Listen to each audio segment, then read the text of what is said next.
పూర్వకాలంలో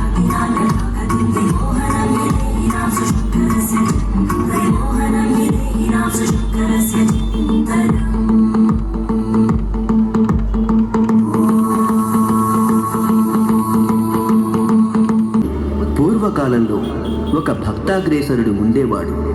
అతని కీల అనే యక్షుడు.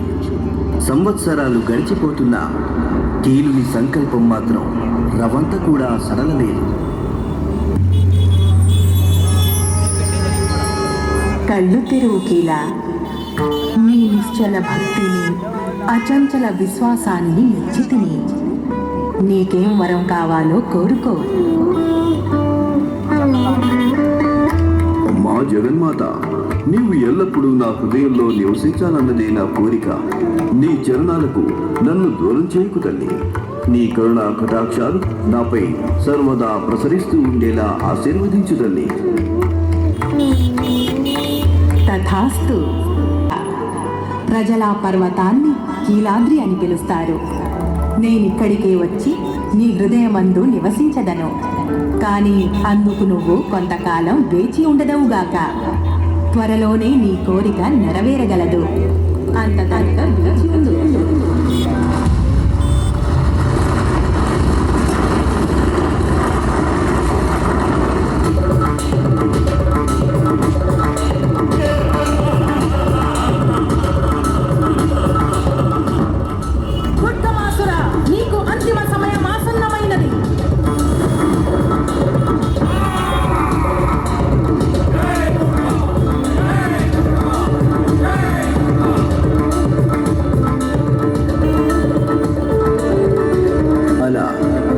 శక్తి స్వరూపిణి కీలాద్రికి విచ్చేసింది.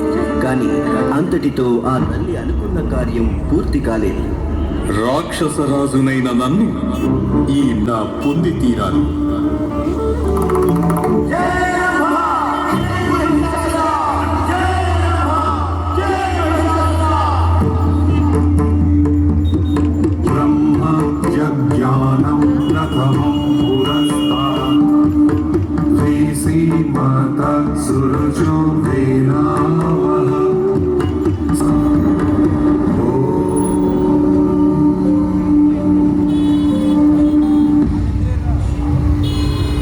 రంభుని కుమార మహిషాసుర, నీ భక్తికి మెచ్చాను. నీకేం వరం కావాలో కోరుకో, అనుగ్రహిస్తాను.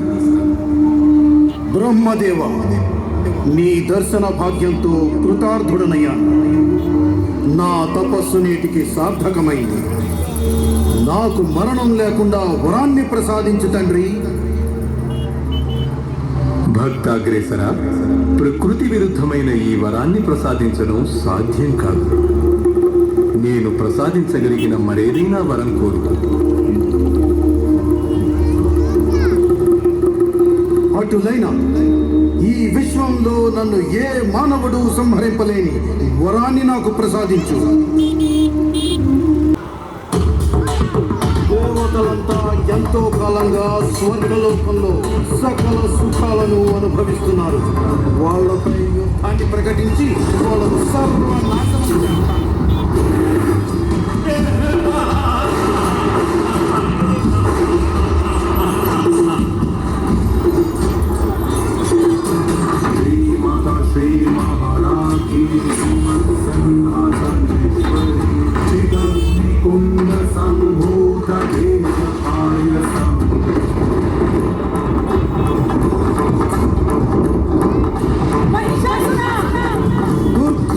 దేవతల పక్షం వహించిన వారు ఎంతటి వారైనా వారికి మరణం తథ్యం.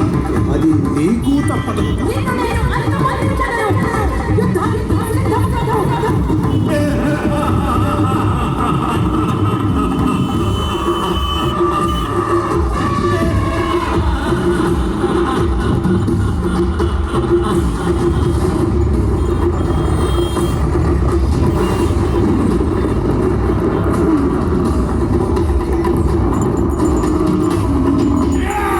మర్దనిగా పేరు వచ్చింది.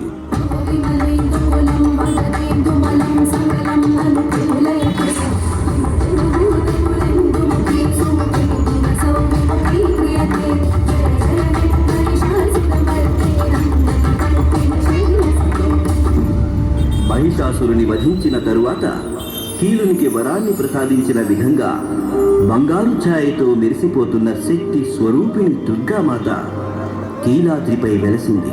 దివ్యమైన ఆలోచన. పరమశివుడు ఇంద్రకీలాద్రిపైనే విలసిల్లడం లోక కళ్యాణకరం. పరమశివుని సంతృప్తిపరచగలిగినది ఏమై ఉంటుంది? 100 అశ్వమేధ యాగాలు. महाज्वालाय विद्महे अग्निमत्राय धीमहि तन्नो अग्निः प्रचोदयात्. పూలతో పూజలందుకుంటూ మల్లికేశునిగా భక్తుల కోర్కెలు తీర్చడం. నీ అభీష్టము సిద్ధించుగాక. సకల శక్తి స్వరూపిణి అయిన దుర్గామాతకు నేనిక్కడ ఎడమవైపున ఉంటాను. ఇలా కేవలం ఇక్కడ మాత్రమే దర్శనమిస్తాను. ఎందుకంటే దుర్గామాత నిరుపమాన శక్తి స్వరూపిణి.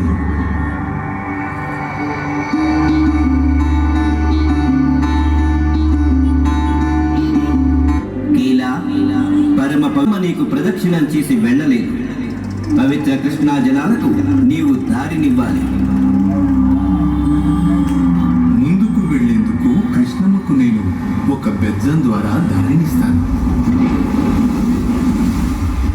కృష్ణానది ఒక ఒదుటిన ఇంద్రకీలాద్రిని ఢీకొని తనతో పాటు ఒక పెద్ద కొండ భాగాన్ని ముందుకు తీసుకువెళ్ళింది. ఆ పర్వత భాగం ఆగిన చోటుకే యనమల కుదురు కొండ అన్న పేరు వచ్చింది. తరువాత ఆ పట్టణమే బెజ్జంవాడ లేదా విజయవాడ అయింది. ఇక్కడి పవిత్రమైన ఈ నది దుర్గా తీర్థం లేదా మధ్యముడైన అర్జునుడు కూడా ఇక్కడికి వచ్చి తపస్సు చేశాడు.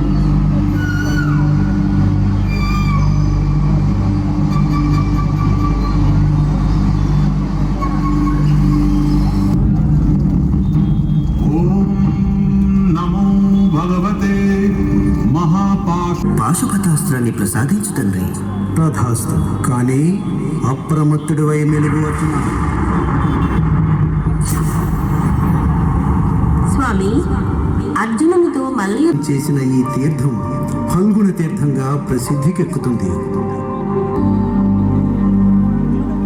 1300 సంవత్సరాల క్రితం శ్రీ ఆదిశంకరాచార్యుల వారు ఇక్కడికి వేంచేసి ఈ నేలను పావనం చేశారు.